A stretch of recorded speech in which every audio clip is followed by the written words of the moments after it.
It's like Team Burst car. I'd have to look again. Um, but seeing those two in the finals was awesome, dude, because it's like Hmm. Naoki and Masanori have a history of driving grassroots shit together anyways. Hmm. Um, and doing tandems like that at MSP, and so seeing them at Ebisu as the final two was super exciting. I mean, I was like laughing while they were drifting because there were such good runs, and then of course just that final run when Naoki went super super wide and Masanori had kind of anticipated a shallower line.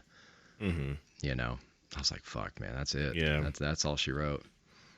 I guess we should also mention that Naoki is the champion this year. Yeah, So, and he went into this event already being the champion. So I'm sure for him, it was just 100% fun. He seems like a guy, I would love to meet him because he seems like a guy that knows how to have fun. And when you compare that to someone like Daigo, I don't know what the impression you get from him, but I never see Daigo smiling like in any video unless always seems like manufactured. Like they'll ask him a question, he'll smile for like a second and like do his own thing.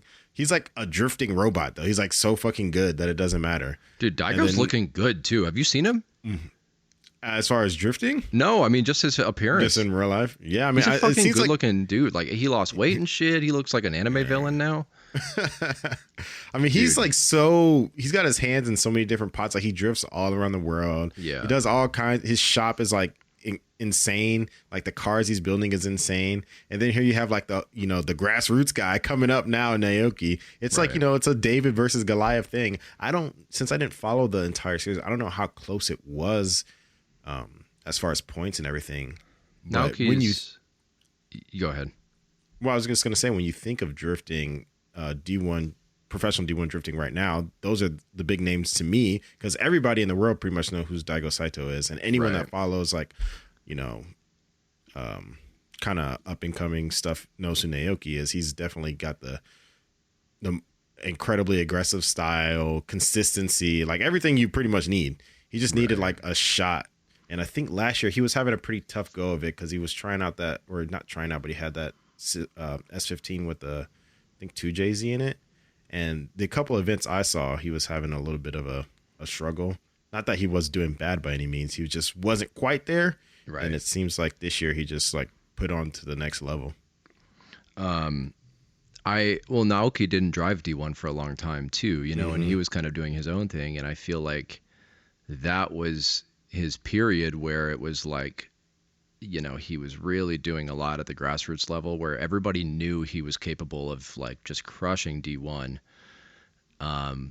And now he's crushing D1. It's like I feel like everybody already knew it, and then it happened. And I was actually talking with one of our listeners. I'm gonna butcher this name. It's like Malachi. I hope it's Malachi. You just called him Malaki. Malaki. I'm gonna call him Malaki, dude. That's like I don't know that. That's like the most American way to pronounce that. Like the most Midwestern American, like best intentions but so stupid. They're like, I think it's Malaki. Anyways, we were talking, dude, about how Naoki's driving has just been so consistent over the years. And I'm probably gonna get a lot of flack for saying this, but I feel like Naoki really pioneered like aggressive driving styles, like always trying to just drive as aggressive, as wildly as possible, with angle, with proximity. I think he's always done that really, really well. And when he wasn't in D1, that's what set the fire for grassroots, and everybody was like, holy shit, look at what they're doing grassroots over there. And I think that influenced a lot of our driving now. But I think we're getting to a point where D1 and competitive drivers are starting to understand like, oh, people like aggressive shit, and so it's like leveling that playing field almost, where Naoki was leaps and bounds ahead, but there's only so far you can go within the rule book, you know what I mean? And like there's only so your ceiling is only so high. And I feel like Naoki's been at that ceiling and now everybody's kind of catching up where he's not like untouchably good. Mm.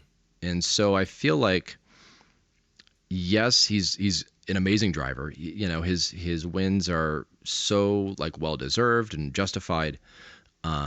But just watching his runs, man, I'm like, these other drivers are giving him a run for his money. And there were a couple battles there where I was like, man, this is going to be close. Like I was actually nervous for him. Hmm. But I thought that that was such an interesting point. Is he's always been good, but just seeing how close he is now and how almost level that playing field is. And it was so disappointing to see Daigo crash his car, and then have to compete in it, like, because that's his course, you know what I mean? And that was another Yeah. thing I wanted to touch on too, is I feel like all of the drivers were trying to be super aggressive. Yeah, it's a farewell. Even Daigo specifically tried to hit that jump on his run. It like completely Right. ruined his entire run, but he's like, I gotta hit this jump, I feel like. And I mean, he hit it kind of, but he straightened out afterwards. Yeah. So, Yep, know, exactly. So, I mean, that was the exciting thing. There were a lot of drivers that I wasn't even familiar with where I was like, holy shit, dude. I was like, mhm. that was tight. Well, Uh, and that brings me to another point, and it's one of our talking points, which is the consistency versus flash for this track specifically, but in drifting and professional drifting altogether, because you have to weigh the options like, okay, do I get through the run, which there's always going to be drivers like that, or do you throw it all in every single time? Which when you're talking about the aggression, and Minami course is a course that really punishes you if you try to do that consistent run every time. It's not gonna be impressive to the judges. It's not gonna be close enough to the wall. It's not gonna be fast enough. The right. angle's not gonna be right. So you have to commit like 100% to fully throwing it at the wall, and you got to get that first part right, and then it'll carry through to the rest of the turn. So, and that's just another one of the things. Since this is a farewell to Ebisu Minami, that's just one of the things that I like about the course. It forces you to nut up or shut up, especially right at the beginning of the run. Yeah. Yeah. And I think that this is a track that's really good for that. Mm. And it's like a lot of these drivers, I mean, and granted, they're all in Japan, and it's not hard for most of these drivers to get from point A to point B. I mean, you talk about some of these drivers that are from the East Coast in America, like how are they going to practice Irwindale without competing in it? Hmm. Whereas you can go to Ebisu any day of the week and practice it. And so a lot of these drivers that are at the professional level have a chance to practice this course a lot.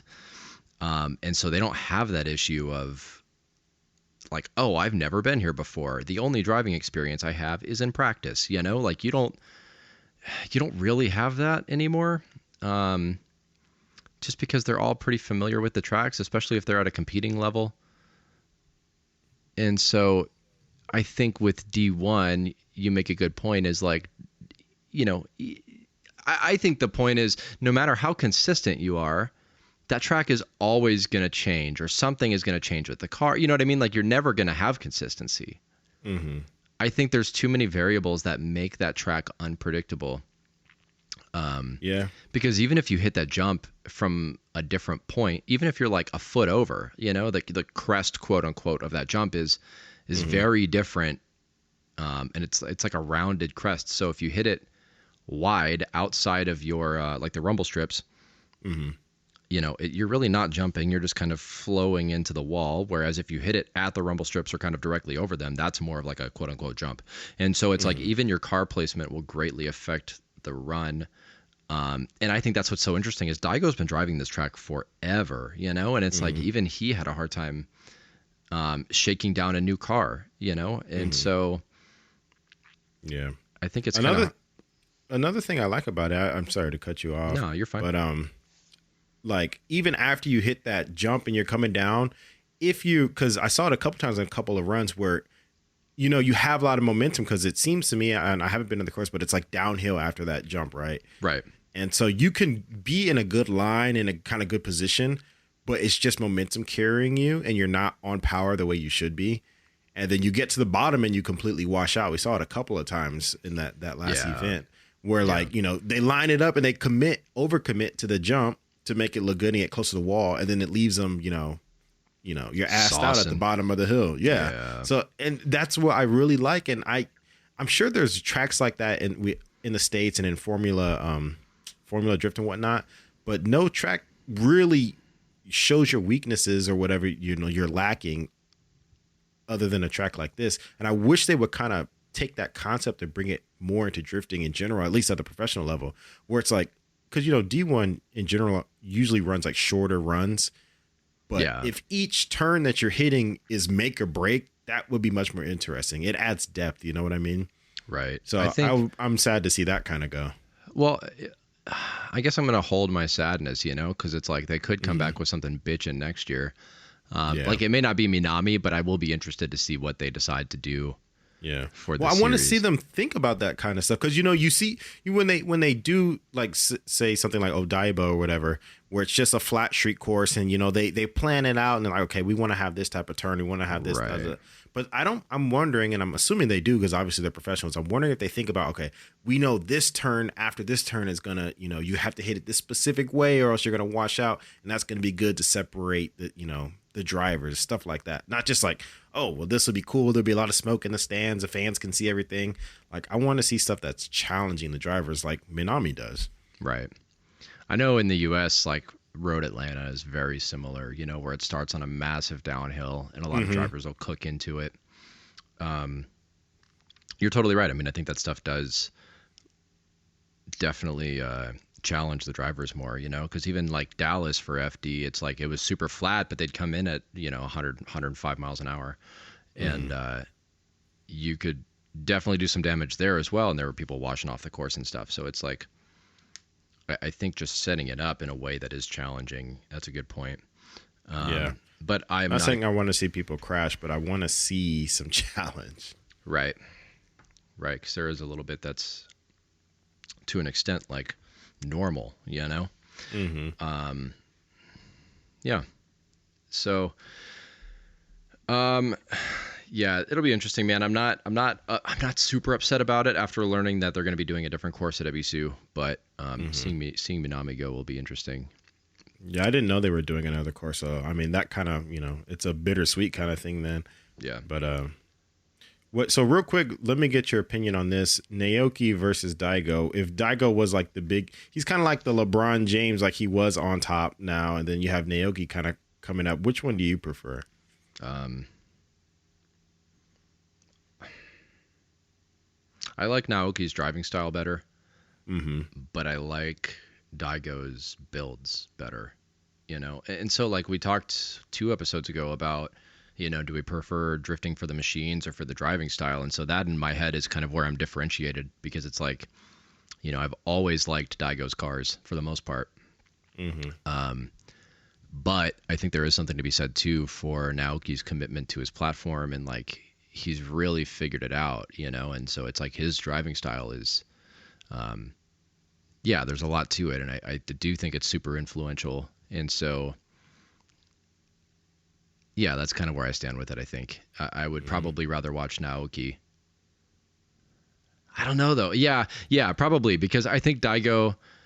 I'm not, he's a great driver, but at the same point too, he's got fucking like 1,200 horsepower, and so it's like, yeah, no shit, you can keep it in the door. You have like all of the horsepower and then some.